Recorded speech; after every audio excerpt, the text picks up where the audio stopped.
പറവൂരിൽ തുടർച്ചയായ 5ാം വിജയവും നേടി പ്രതിപക്ഷ നേതാവുമായി.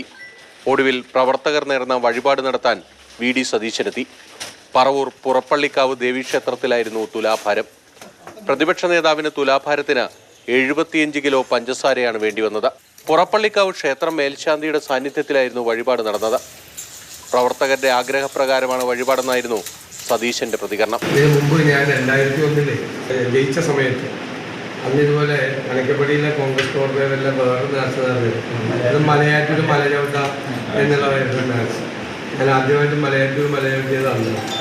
കഴിഞ്ഞ തെരഞ്ഞെടുപ്പിൽ 2016 തെരഞ്ഞെടുപ്പിൽ ഈ ക്ഷേത്രത്തിലും അതുപോലെ തന്നെ ആര്യപുരം ക്ഷേത്രത്തിലും ഇങ്ങനെ തുലാഭാരം നടന്നിരുന്നു. അതെല്ലാം നടത്തി. ഇത്തിരി വൈകിപ്പോയെന്നുള്ള മാത്രം.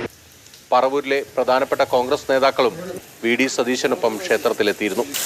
മാതൃഭൂമി ന്യൂസ്, കൊച്ചി.